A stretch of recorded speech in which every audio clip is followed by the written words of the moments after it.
Is there such a thing as just liking a comic too much? Or, what is an obsessive fan exactly? Um, I think it's interesting to go into because some fandom is not particularly productive. And we often talk about the toxic fans of people who hate something. But what about the opposite? What about the people who really, really like something so much it turns off people? Let's talk about stands.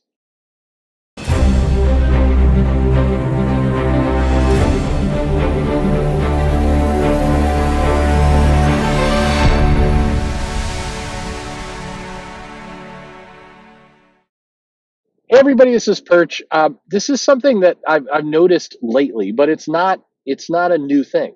I remember back in the '90s having a comic shop and having people come into the comic shop, and every now and then you'd find somebody who was an obsessive fan. Now they didn't have the definition of stan back then, but they were like, "I am so into Donna Troy," for example. I remember there's a person who's really really into Donna Troy, and she would collect everything that had Donna Troy in it. If Donna Troy was doing a guest appearance, all they had to do was kind of roll out Donna Troy. She bought it. Okay, I liked her. She was a good fan. She's a good customer. All was good. She knew Donna Troy. She really wouldn't get into too many arguments about like who's better, Donna Troy or Starfire or Wonder Woman or whatever. But if she did, she was definitely on in Team Donna Troy.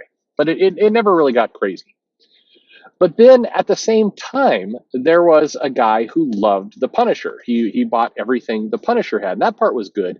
But what was not as good is he'd get into really aggressive arguments with other people in the shop over anything that he perceived as threatening to the Punisher. So for a little while, I think Wizard did a comparison of Punisher or Green Arrow. I'm not sure at all why those were the two that they were comparing together, but that why not?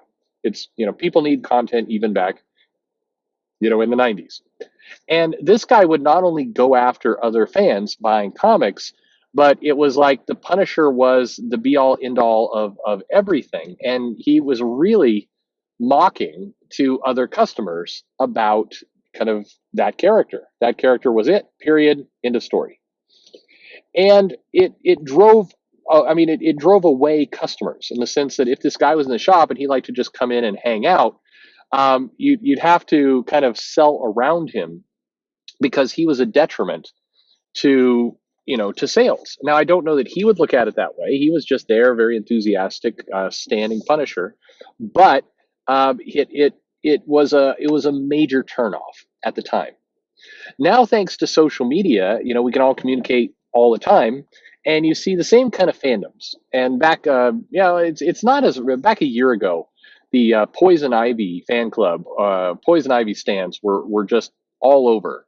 And if you mentioned anything about the character, or even other characters in Batman, maybe you liked, sooner or later somebody would wander in from the Poison Ivy fan club and just be all over it of nope, Poison Ivy's the best, you're stupid, this is what's and just really kind of ugly arguments, not productive, not healthy, not useful to anything other than driving people away from comics. You don't like to wander into a fandom where people are obsessively gushing over something and then mocking anyone else. Today, the Poison Ivy stands seem to have migrated over to the Dawn of X world, where you see an increasingly very unhealthy love for everything Dawn of X. And if it was just, I really like it, it's great, that would be one thing. But it's, I like it, it's great, and if you don't like it, you are awful, and screw you, and we will mock you, and just really go all in. And the other part is the fans of some of these things have zero respect for anything that came before.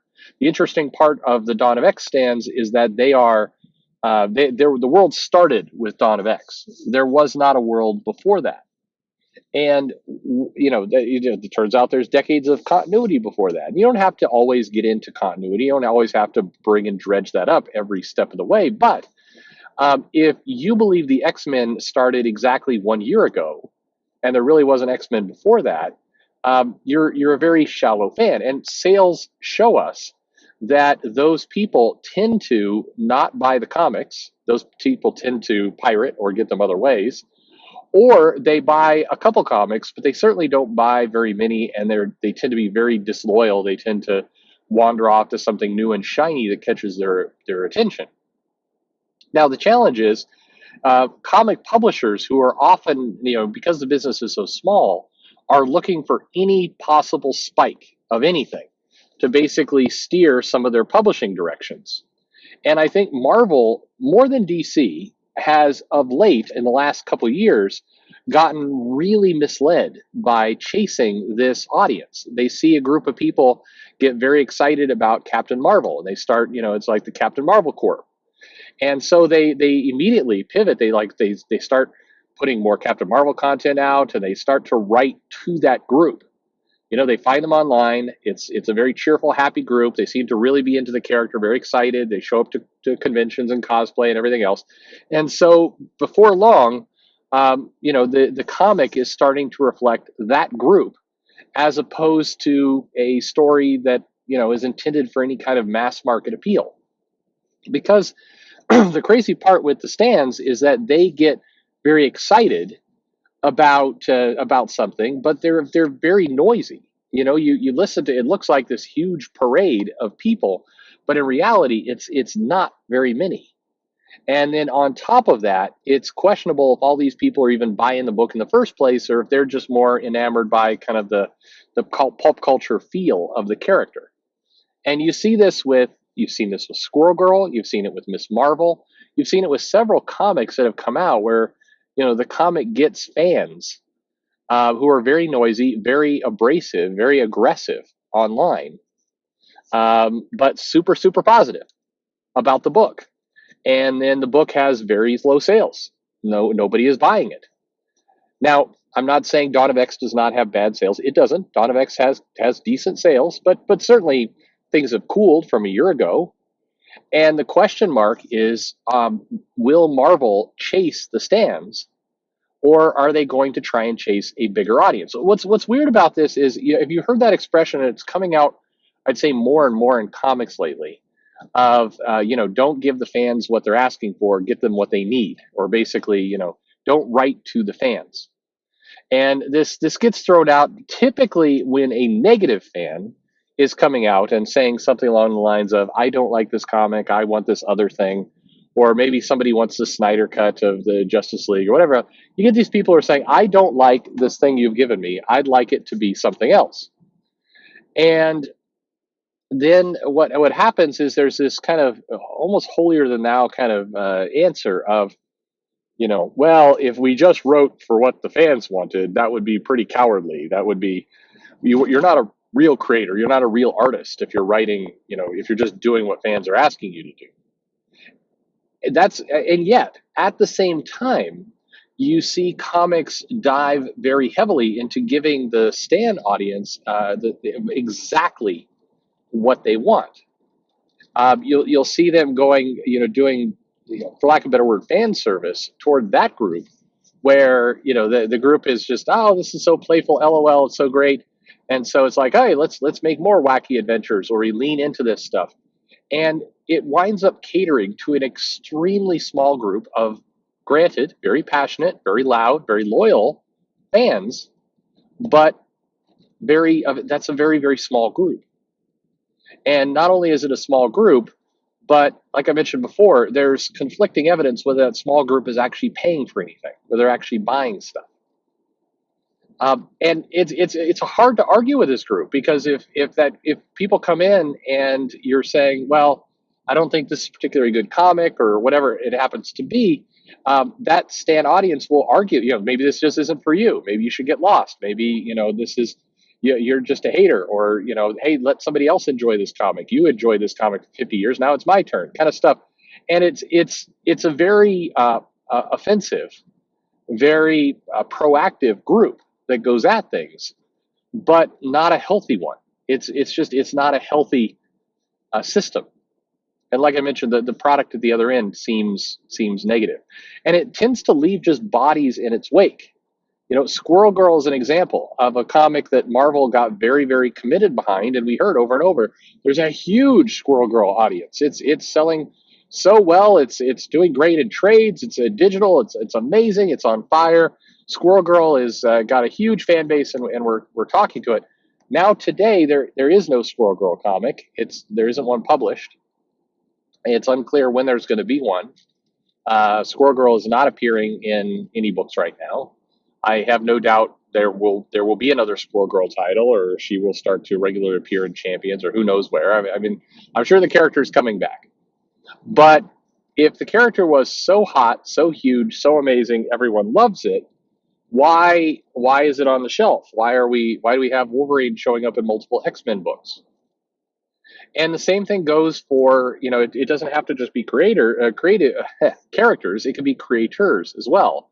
I think you get creative teams on books where it's like, oh, I totally stand this writer, this artist, this is a great creative, except, but they don't bring in sales. So you get a very strong, very vocal kind of cheerleading club, but it doesn't equate to anything real or tangible.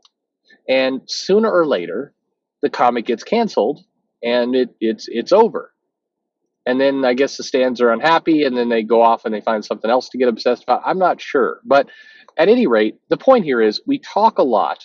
The industry talks a lot about negative fans, about toxic fans who are trashing things, throwing things down, being unhappy, making fun of comics, etc. Negative aspects. I'm not saying that stuff's good. I'm not saying that stuff's not annoying. But I am saying that there is another. The opposite is arguably no better, might be worse, because it's giving you a false positive of what people want and what would sell that actually is not true. It tends to be a very loud, very aggressive presence that arguably does you no favors because it just sends you in the wrong direction. Anyway, what do you think? Have you run across these groups? What do you make of all this? Is this a problem? To me, I think it's for comic publishers because of the false data it gives you. I think it's a bigger problem than the negative people. The negative people who say I hate this, you pretty much can wager that they're not buying your comic.